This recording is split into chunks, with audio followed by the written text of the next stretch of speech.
Tere Eero, aeg läheb nii kiiresti, käes on kevad, me olime viimati siin sinuga salvestamas podcasti sügisel oksjoni eel ja iga oksjon tuleb meil mingit pidi sarnaselt, meie räägime, istume, kirjutame, mõtleme ja pakume välja kunsti, aga teisalt ka erinevalt, sest et oksjonite valikud on väga erinevad ja me oleme ka sellest rääkinud, et kui oksjoni teosed hakkavad kogunema, siis me hakkame vaatama, kuidas neid serveerida, mismoodi. Seekord oleme me tegelikult selle oksjoni üles ehitanud päris teisiti. Pigem võib-olla minnes tagasi nendesse aegadesse, kui oksjonite mahud olid märksa väiksemad ja kui olid pigem sellised segaekspositsioonid, haarates erinevaid tehnikaid, perioode, ajastuid, kunstnikke. Viimased aastad oleme me jaotanud ikkagi teosed siis vanema kunsti oksjoniks, moodsa kunsti klassikaks, eraldi graafikaks, aga seda oksjonit on siis tööd inspireerinud selliselt, et me oleme mõneti kõik need ajad, stiilid ja tehnikad segi paisanud ja pigem vaadanud oksjonit läbi sellise teemade ringi, näiteks sidunud omavahel sürrealismi ja realismi, sümboleid ja tähendusi, linnasid ja aguleid, loonud selliseid intrigeerivaid peatükke. Ja ma arvan, et kunstiprofessionaalidena me võime endale seda lubada, sest et ühe hea galerii ega hea oksjonipidaja tunnuseks on siiski võimekus ise oma materjale professionaalselt interpreteerida, mitte siis korrata, kopeerida, võib-olla ka ringi sõnastada seda, mis on juba öeldud, aga interpreteerida, luua uusi koosluseid. Ja me oleme ka sinuga sellest rääkinud, sa oled ise maininud seda, et kunsti ajalugu võib kirjutada mitmeti, et see ei peaks olema üksnes ühene.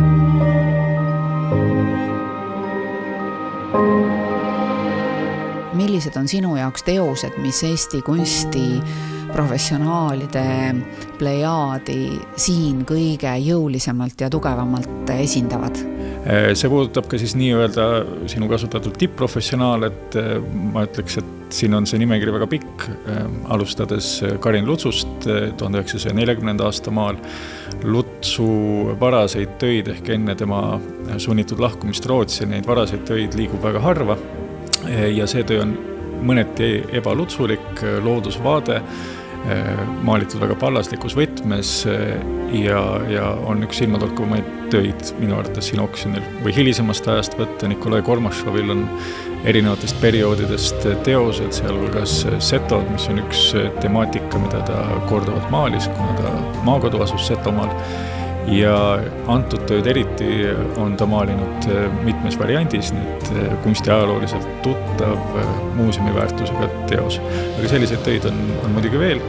Ühe huvitava näiten ma tõstaksin esile Ardo Sivadi, kui ma eksi 34. aasta. Ühe huvitava näiten ma tõstaksin esile Ardo Sivadi, kui ma eksi 34. aasta tööd oma kummalises, salapärases, poolmüstilises võtmes. Peaaegu et müstilise või kummitusliku mõõtme, metafüüsilise mõõtme ja need tontjad figuurid, kes seal liiguvad ja tehnilise või tööstusliku maastiku loodud eripärane õhkkond, et selle sarnast väga ei tulegi kohe ette. Selliseid tööstusmaastikke meil on või sellise viitega maastikke ja selliseid sadama interpretatsioone on meil pigem hilisemast ajast sellel oksjonil, et Priidu Aavik näiteks ja tuleb sul veel midagi niimoodi kohe spontaanselt silme ette, mida sa välja tooksid?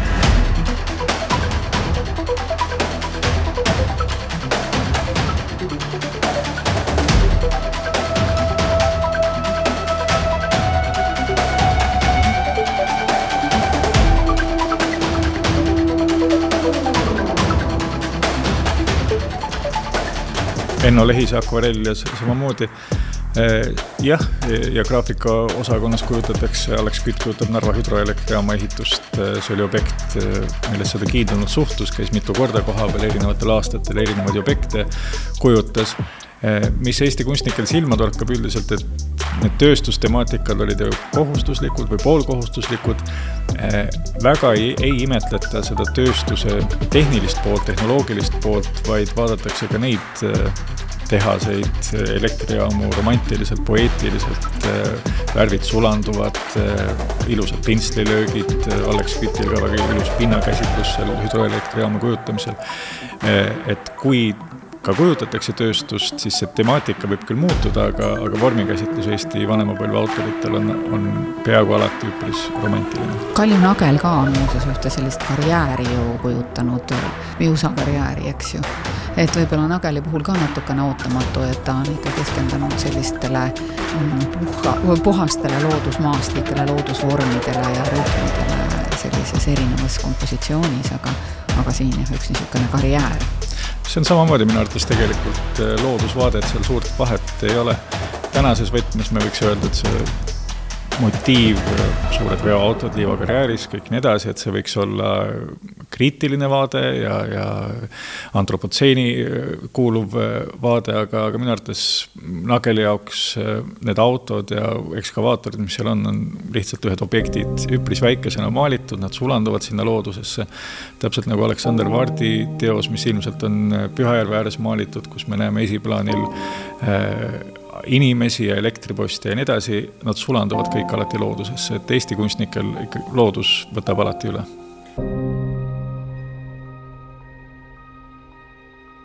Ma võib-olla tooksin välja siin ühe sellise minu meelest jõuliselt sümbolistliku teose Sigrid Uigalt, mis on meie oksjoni peatükk sümbolid ja tähendused, et see Sigrid Uiga selline kaberneve mänd, mis kuidagi on isegi Uiga loomingus võib-olla üllatuslik, me teame ju temalt ka loodusmaastike figuraalkompositsioone, aga mis sa sellest täpsemalt räägiksid? See on üks huvitav motiiv, on Eesti kultuuris mingid rändmotiive, mille algset allikat võib-olla ei suudagi üles leida, aga mis erinevates isegi kultuurivaldkondades rändavad ja võtavad siis kuidagi eestlaseks olemist või Eestimaal elamist kokku ja selline üksik puu mererannal või väljal, see seostub, kui me eksi, Arvo Pärdi plaadikujundus on kasutanud säärast motiivi, filmides me näeme ja ka maalikunstis, graafikas on säärast üksikud puud, et seal on melanhoolia, seal on teatud nukrus, üksinduse tunne,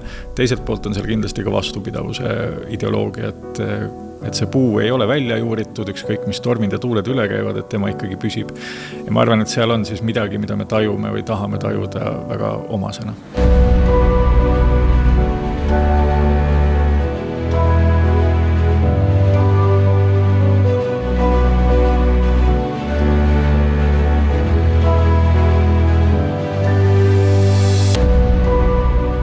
Kui me nendele üksikutele puudele tähelepanu pöörame, siis Ants Laikmaa samamoodi on tegelikult oma sellise tolles ajas võib-olla teise tähenduslikult vaadatava sinimustvalge maastiku niisuguse kahk- ja talvise taeval ka maalinud läbi siis suure puu esipraanil või Ülo Teder on oma põlendikku jällegi maalinud puudele keskendudes, et neid töid selles oksjoni valikus on tõesti mitmeid. Ma teeksin võib-olla natuke ootamatu paralleeli, aga kui võtta Ants Laikmaa teos haruldane suuremõõtmeline töö, neid väikseid Laikmaa pastellika liigub, aga mitte sääraseid suuri.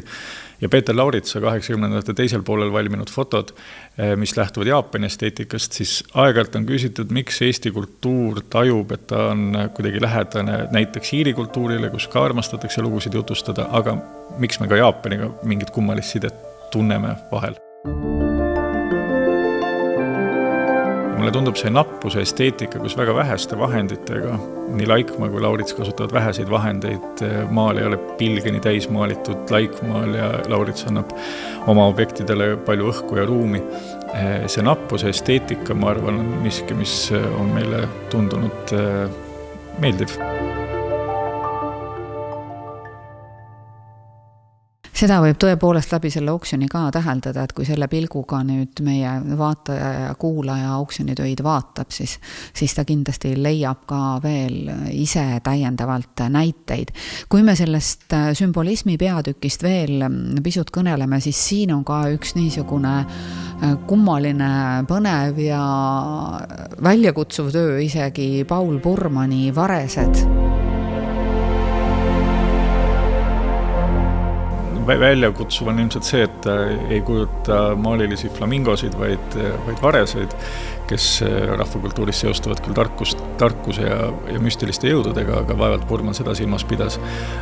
Mis mulle Burmani puhul väga meeldib, on see, et tundub, et ta väga ei vali motiive. Tema jaoks on oluline see maalimise tegu, ta maalis väga palju, maalis väga kiiresti ja ilma maalimiseta ta ilmselt ei olekski osanud mitte kuidagi elada. Erinevatel põhjustel ta ümbritsevate inimestega väga palju ei suhelnud ja maalimine ilmselt oli tema viis, kuidas maailmaga üldse kontaktis olla. Ja see, et ta ei vali motiive, et ta ei hakka mõtlema, et kas see on nüüd piisavalt maaliline, kas see on piisavalt ilus, piisavalt tähtis, see muudab just oluliseks selle, kuidas ta maalib. Ja need varesed seal oma värvilaikudega elavdamas valget lumepinda, ma arvan, et see on see, mis Burmanit inspireeris. Ja see on kunstile omistatakse sageli seda tähtsust ja ma olen sellega nõus, et kunstil on võime juhtida meie tähelepanu millelegi, mida me ei ole harjunud pidama oluliseks, tähelepanuväärseks ja näidata, et tegelikult ka seal on mingi poeesia olemas.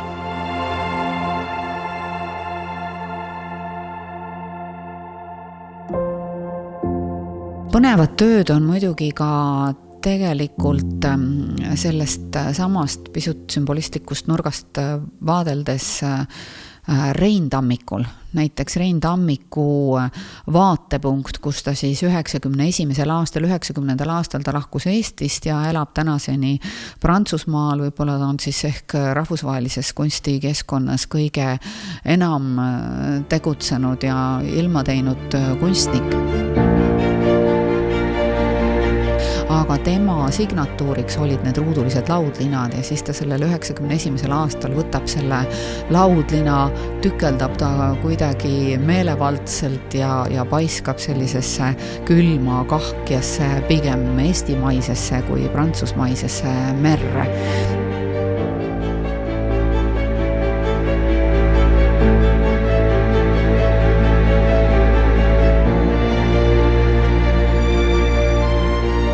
Ja teine on siis mõneti ka niisugune teos, mis loob sildu kuidagi selle tänase ja kunagise vahel, kui Tammik tänases päevas maalib Prantsusmaal figuure tipis, kus ka Konrad Mägi maalis.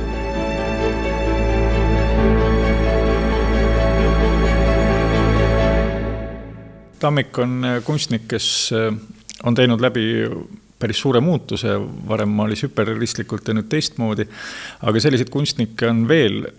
Käesoleval oksjonil näiteks Toomas Vindi 68. aasta töö, mis ei ole üldse see Toomas Vind, keda me oleme harjunud nägema, abstraktne, värviline, hipilik. Tundub, et kogu 60. ja 68. aasta vaim eriti on ühes teoses väga selgelt esindatud. Ja neid muutujaid, kes teevad kord üht, kord teistmoodi muidugi veel, aga nüüd Tammiku selle tipivaatega ma tõmbaksin siin paralleeli veel mõnede teostega, kus samamoodi on vaadatud inimesi linnaruumis. Näiteks Richard Uutmaa Suur Tallinna vaade, maalitud, ma arvan, mitte tema ateljeeaknast, vaid kunstihoone suurtest klaasakendest. Seal inimesed kõnnivad, ta jälgib neid, aga torkab silma, et Uutmaa on maalinud Tallinnat mitte siis kohana, mis oleks inimeste oma, vaid pigem millegi peaaegu et sakraalsena. Hästi avar taevas, hästi võimsad mõõtmed, kõik nii edasi, ja siis vasakul ääres kirikutorn ja paremal ääres teised 2 kirikutorni. Uutmaa ei olnud minu teada religioosne kunstnik ja see maal kindlasti ei ole ka religioosne, aga need taevasse sirutuvad tornid annavad mingi vertikaalse mõõtme ja mulle tundub, et see vertikaalne mõõde ei ole mitte ainult geometrilises mõttes.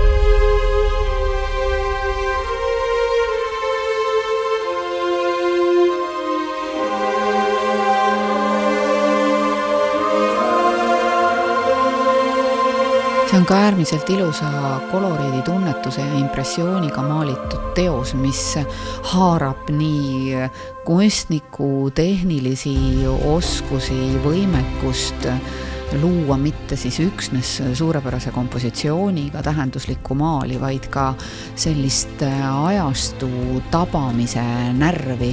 Et kui me vaatame, et see teos on maalitud 1962. aastal Vabaduse väljak, seal on ka väga palju tähendusi ja alltekste.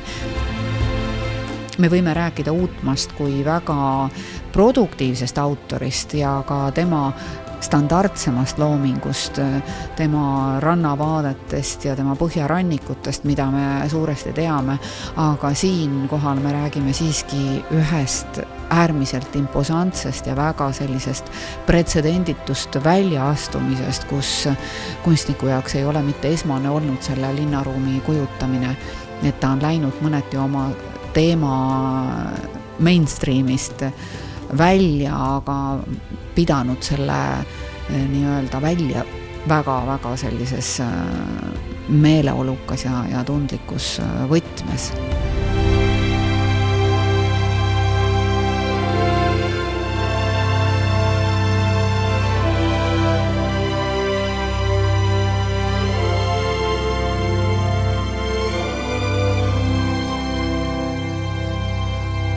On teoseid, mille puhul võib öelda, nad iseloomustavad kunstnikku ja et selline see kunstnik oligi ja siis on tööd, mida on väga piiratud arvul, kus me näeme, et nagu sa ütlesid, kunstnik on teinud sammu väljapoole oma mugavustsooni ja see Uutmaa töö kahtlemata seda on. Teise tööna tõstaksin siia kõrvale Paul Raua baroness von Ükskülli portree, et selliseid töid me teame, et neid ei tule juurde, me teame, et neid on väga piiratud arvul, neid ei vupsa kusagilt välja, nagu väikeseid maalietüüde võib vupsata. See töö on, see võimalus on, sellel päeval on võimalik soetada ja rohkem neid võimalusi ei tule. Et Paul Raua puhul ka on oluline, et see motiiv, kuigi inimene, et see oli talle väga südamelähedane, et nagu Uutmaa kujutab tegelikult väga kodust ja olulist motiivi läbi kunstihoone akna, mis oli ju peaaegu teine elupaik tal. Paul Raud on siis tänaseks teadaolevalt 3 korral maalinud oma heategijat, oma metseeni, tänu kellele temast üldse kunstnik sai. Ta tuleb õpingutelt tagasi Düsseldorfist ja enam-vähem esimese asjana maalibki siis 3 portreed ja nendest 3 portreest 2 on täna Eesti Kunstimuuseumis väga tuntud tööd ja see on nüüd siis 3. variant, väga läbitöötatud, suuremõõtmeline ja Paul Raud, kes oli hiilgav maalitehnikate käsitleja, tõesti suurepärane nüansseerija, on siin kahtlemata oma tippvormis.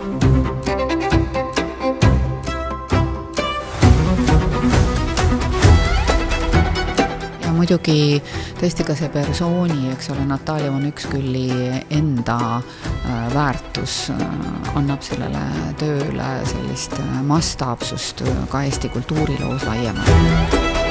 Mida Eestis ei ole paraku, nagu me kõik teame, et meil ei ole aristokraatia ajalugu ja meile eestlastest aristokraatide ajalugu ja kultuuri ajalugu meile tundub, et ta on üpris õhuke, umbes ütleme siis 130-140 aastat vana, aga tegelikult Balti-Saksa kultuur oli ju väga oluline osa meie kultuuripärandist ja kui võrrelda, millised maalid ripuvad näiteks Inglismaal inimeste seintel, siis seal on tõesti kujutatud põlvkondi enne meid elanud inimesi ja nad ripuvad täna seintel, sellepärast et läbi selle näidatakse kultuurilist järjepidevust, mis on väga oluline ühe kultuurse riigi puhul.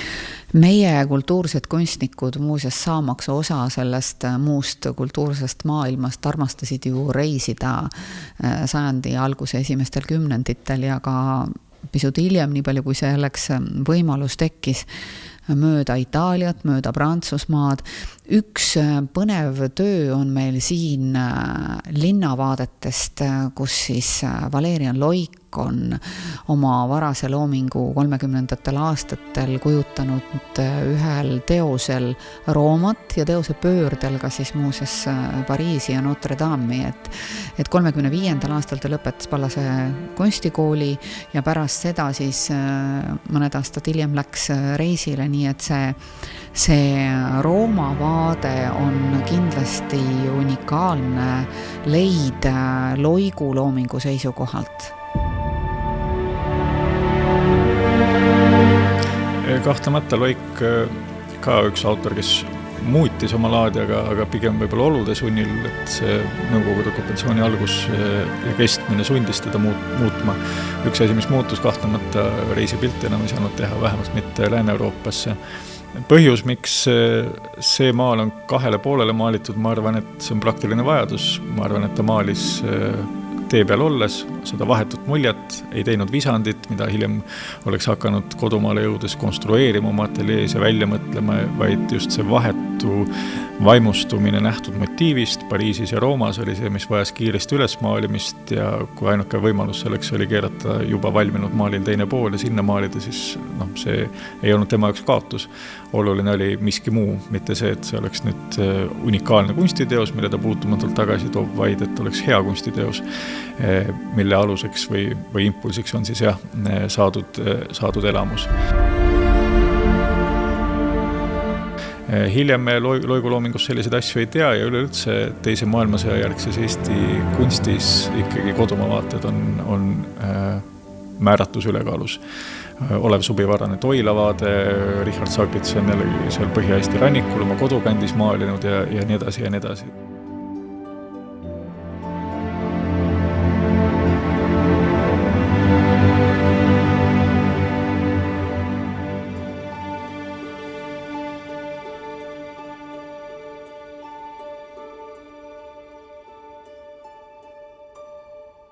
Võib-olla see Lepiku põgenikud siinkohal ehk eristub, aga ta on selle maalinud 47. aastal juba tagasi vaatavalt, eks ju, mitte enam Eestist. Jah, need, kes põgenesid välismaale, nemad võisid kujutada nii välisriike kui ka siis teemasid, mida Eestis ei saanud puudutada, et põgenemine.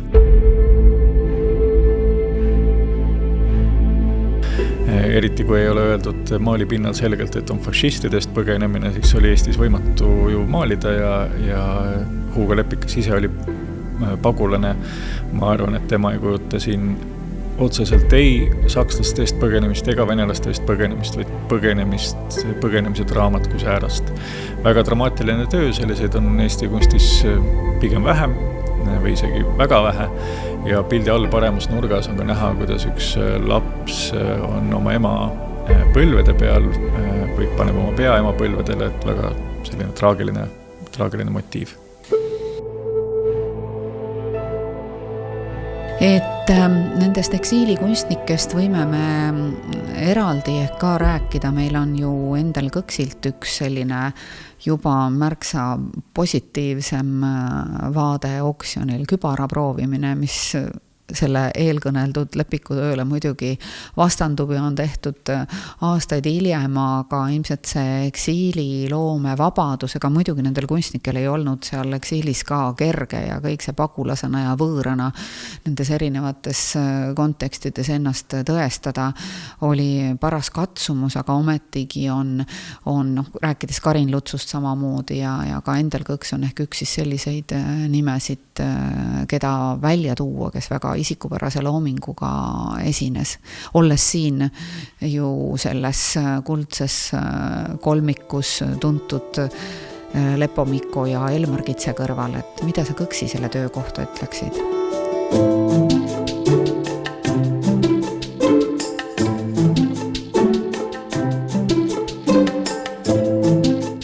On tööd, kus sa saad aru, miks on midagi maalitud, me oleme ise seda näinud, looduses lilli näiteks või seal meri ja kivid selle sees või inimesed tänavatel jalutamas, see kõik on loogiline. Aga siis on ka töid, kus me ei saa päris hästi aru, kust see kunstniku fantaasia nüüd on tulnud järsku, kuidas ta selle peale on tulnud, et Kõksi puhul see on üks näide, kus motiiv üllatab, aga siin oksjonil on teisigi. Näiteks Miljard Kilgil on 2 sürrealistlikku, groteskset, muinasjutulist maali, millele on võimalik leida ka mingeid kirjanduslikke selgitusi, aga lõpuks on see üks visuaalne fantaasia pidupäev tema maalidel.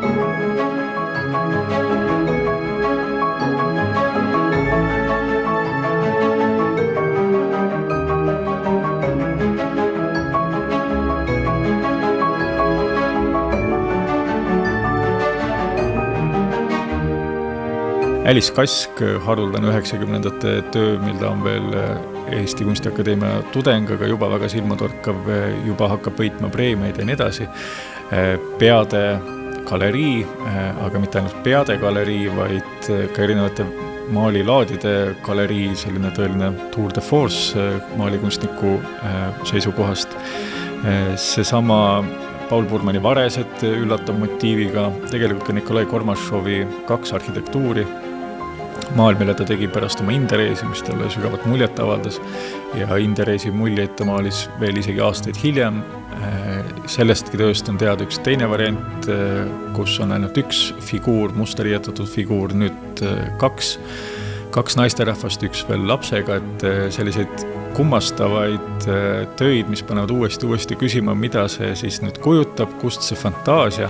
Just Piho Majakas muuses mulle jäi ka siin kohal silma, et täiesti selline pööratud niisugune läbi huumori ja visukese naivismi ja niisuguse mõnusa piholiku käsitluse. Just, ja tõlgendused ongi alati iga kord erinevad, et need tööd ei ammendu 1, 2 ega 10 korraga.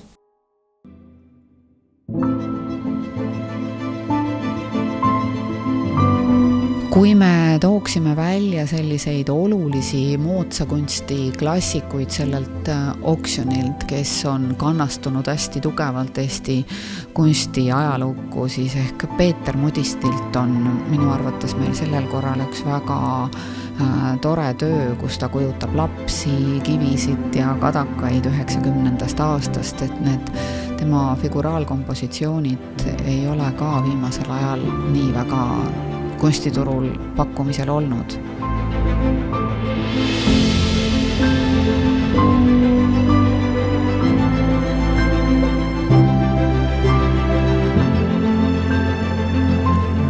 Mudisti kõrvale ma tõstaks ka näiteks Tiit Pääsukese. Tema suuremõõtmeline, aga väga peenelt maalitud ja samal ajal väga jõuliselt maalitud, selle jõulisuse toob kasutatud värv, punane värv sisse. Ta on ise ka meenutanud, et mõnes mõttes tema kunstnikutee sai ka alguse punasest värvist. Sõja ajal joonistustarbed ei olnud ja siis ema andis talle huulepulga, mis justkui oleks võinud ju olla selline luksusese, aga mingil põhjusel oli ema valmis loobuma huulepulkadest ja Pääsuk on rääkinud, kuidas väga paljuks sellest ei piisanud, mõned riibud sai tõmmata. Siis oli huulepulk juba nässus, aga see elamus, see värvi elamus sellest huulepulga punasest mõjus talle peaaegu et füüsiliselt või mõjuski füüsiliselt.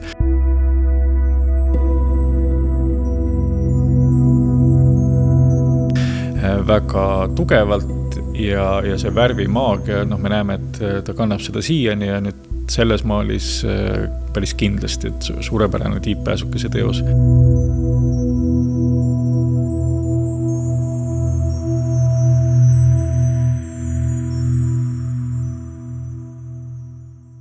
Veel moodsa kunstiklassikutest rääkides Malle Leisi mitu teost just sealt perioodist, kus ta, mulle tundub, on eriti õrn, tundlik, väga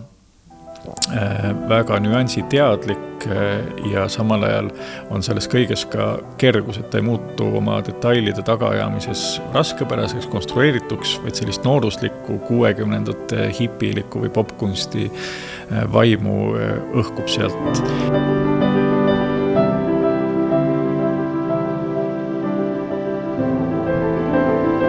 Ja ka Olga Terri, keda me nüüd võib-olla ei oskagi klassifitseerida, kuna ta elas nii pika elu, 95-aastaseks, et kas ta on siis ennesõjaaegne kunstnik või seal Nõukogude Eesti kunstnik või hoopis moodne kunstnik.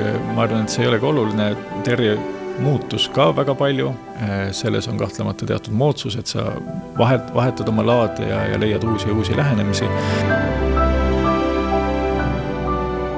See Urvaste kirikuvaade küll väikese mõõtmeline, aga minu arvates ka väga hea maal, mis näitab Terri oskust valida veidi üllatav motiiv ja värvidega siis eemanduda realismist ja jõuda mingile teisele tasandile.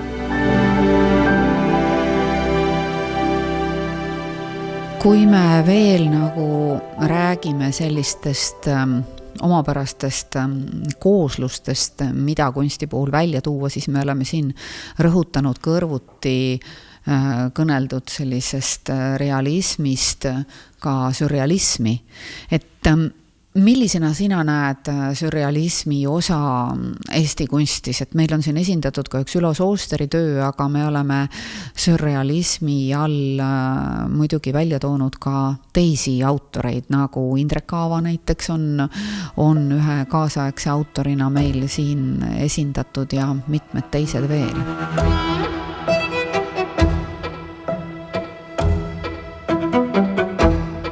Sürrealismil väga sügavaid juuri ei ole, et eestlased on ikkagi pragmaatilised ja ratsionaalsed inimesed ja fantaasiatungid ka kunstnike seas, neile eelistatakse pigem nähtava maailma tõlgendamist ilma üleliigsete vallatusteta. Et seetõttu võib ka öelda, et need sürrealistlikud katsetused, fantaasia vabad voolamised, mineviku jutustuste segipaiskamised nagu miljardid kilgil, need on haruldased. Ja heaks näiteks siin on Olev Marani tööd. Olev Marani 60-ndatel võib öelda tegeles sürrealismiga, tegeles abstraktsionismiga, groteskiga ja nii edasi. Kuni siis ühelt poolt tasapisi, teiselt poolt ühe väga tugeva emotsionaalse kogemuse ajal 68. aasta kevadel tema laad muutub. Ta on rääkinud, kuidas ta tuli ateljeesse, vaatas oma viimast pooleli olevat abstraktset maali ja mõtles, et selle maaliga ta jumala palgete astuda ei saa.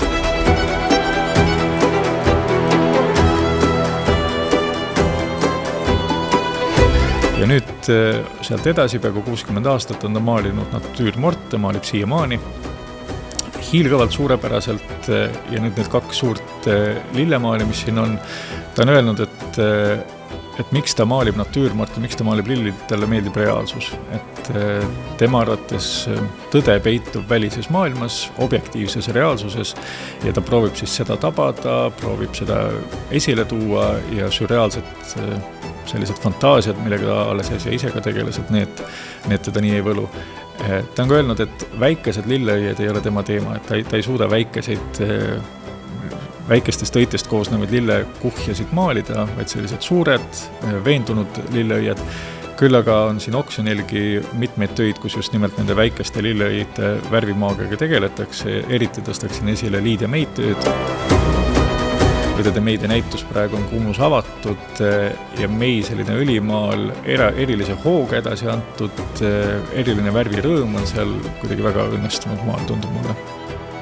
Ka Elmar Kits muuseas oma alpikannidega 52. aastast, sest Elmar Kitsi me oleme ka harjunud ehk enamasti viimastel oksjonitel nägema läbi tema 60. aastate abstraktsemate tööde ja just need 50. siin oma sellises tõelises olemuses löövad kuidagi väga selgelt välja. No Elmar Kits on üks suuri Eesti kunsti andeid 20. sajandil, et see, kuidas ta, ma arvan, mitte ühegi maaliga mööda ei pannud. Ma arvan, kõik, mis ta tegi ühel või teisel moel, oli kas väga õnnestunud või peaaegu õnnestunud. On meie seas inimesi, kes oskavad iga sportmängu, isegi siis, kui nad esimest korda seda teevad. Mulle tundub, et Kits oli sama ka erinevate maalikunsti vahendite juurde jõudes.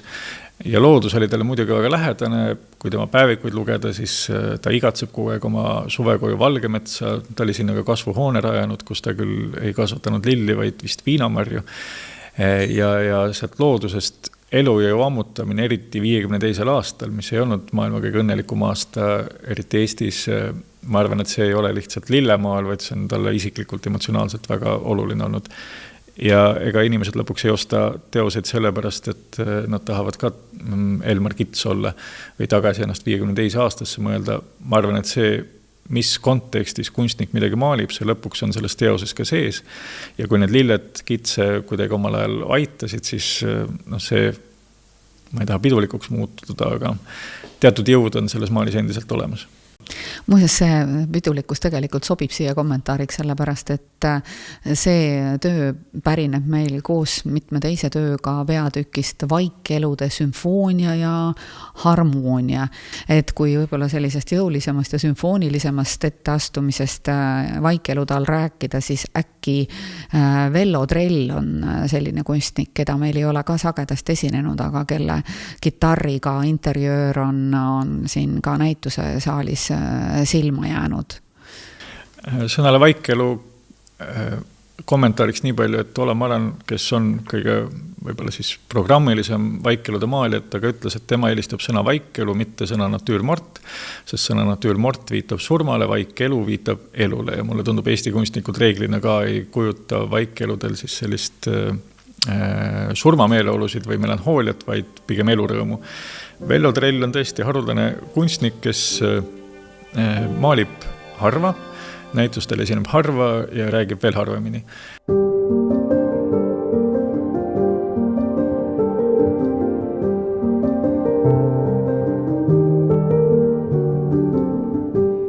Ei kipu kommenteerima oma töid ja just selline kunstniku natuur, kellel ei ole väga põhjalikku kunstiharidust olnud, aga kes maalib seda, mida ta tahab, hoolimata sellest, mida siis välised ootused võib-olla peale suruvad. Ja selles vaikelus ka on näha, kuidas ta kombineerib erinevaid motiive, mis loogika alusel need motiivid kokku sobivad, ei ole aru saada.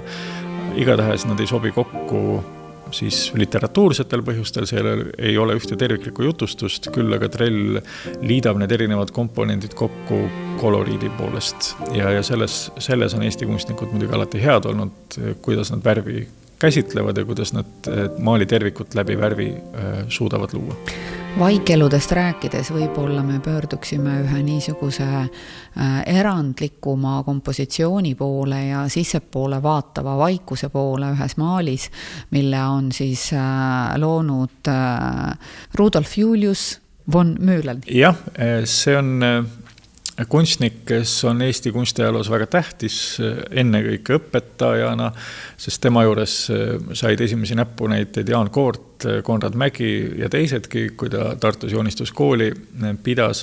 Ta ise kunstnikuna oli tuntud pigem selliste tööde poolest, kus ta ülidetailselt näiteks linnamotiive suutis kujutada. Ja nüüd see motiiv kuulub rohkem maailma kunstiajalukku kui Eesti kunstiajalukku.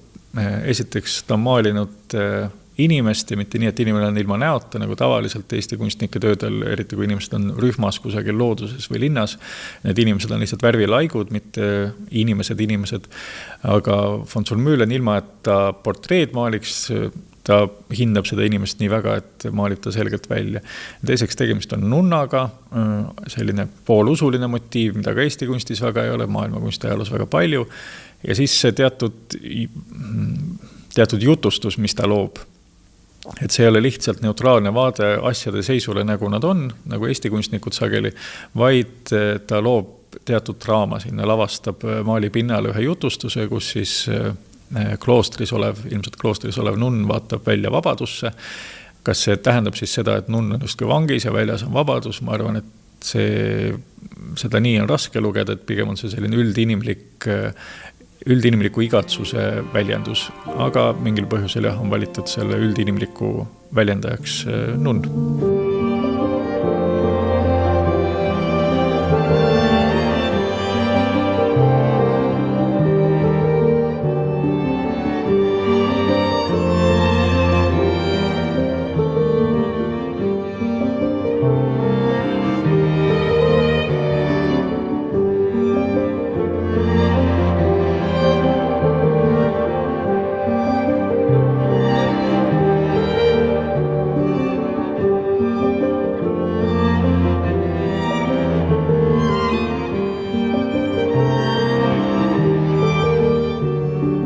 Konkreetsetest portreedest veel rääkides on meie oksjoni kataloogis selle sama Mühleni töö kõrval Eduard Viiralti 18. aastast pärit üks pigem selline koondportree mingist seisundist teos pealkirjaga Laua ääres.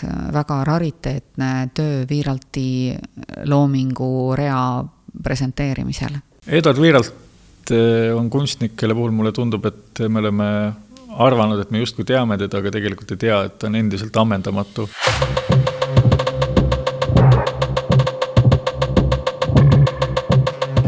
See tema pulbitse vandelateist teistsugune lähenemine, samuti sürrealismi kasutamine, tema tehniline filigraansus niikuinii, mida on aastakümned hiljemgi Eesti graafikud imetlenud ja mõned võib-olla isegi järgi proovinud aimata. Ja Viiraltiga rahvusvaheline tähelend ikkagi 30-ndatel Pariisis ta oli tuntud autor ja täiesti põhjusega, et ma arvan Viiralti avastamine, võib-olla kõlab see kummalisena, aga mulle tundub, et Viiralti avastamine alles ootab ees. Me teame üht-teist, aga me ikkagi ei hooma, kui meisterlik ta siis lõpuks oli. Siin oksjonil on ka ju 2 kõige tema olulisemat lehte, Põrgu ja Kabaree, mis ma ütleks ka kuuluvad maailmakunsti ajalukku, sest kuigi üpris väikesel territooriumil, ta ei kasuta ju 2-meetriseid lõuendeid, üpris väikesel territooriumile ta suudab inimese eksistentsi mõned kõige põhilisemad küsimused ära mahutada. Väga dramaatilisel, väga grotesksel, väga veenval viisil.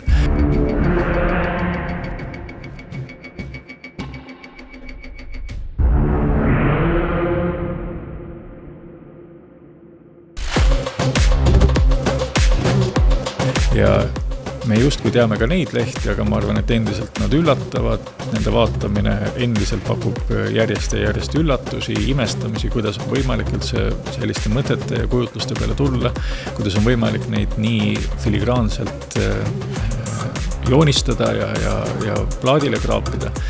Põrgu ja Kabaree mitte ilma asjata ei ole Eesti kultuuriloos midagi enamat kui lihtsalt kunstiteosed. Nende põhjal me teame, on tehtud joonisfilme, on tehtud lavastusi.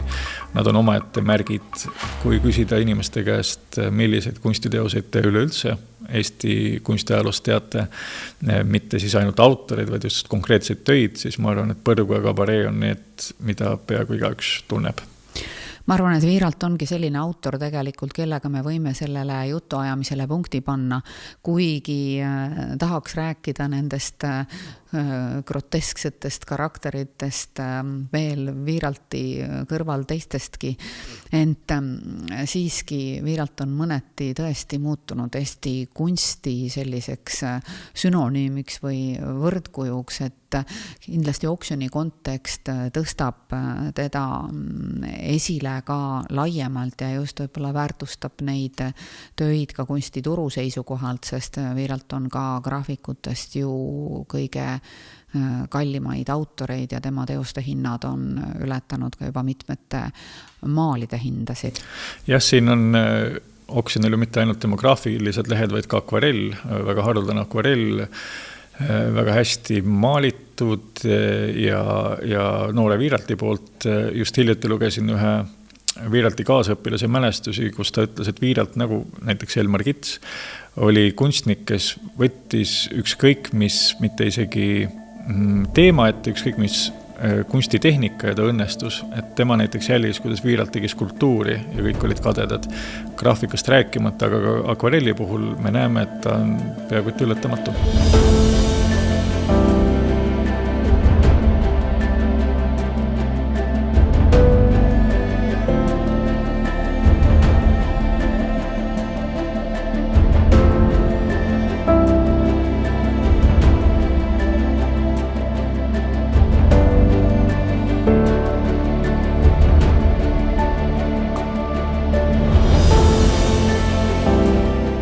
Et aitäh, Eero, et sa jälle järjekordselt tulid ja kindlasti me jätkame sinuga neid kõnelusi, jalutades rahulikult läbi kunsti ja saades siis üksteise sõnadest ja mõtetest inspiratsiooni, et meie publikule kunsti sügavuti avada. Aitäh! Aitäh!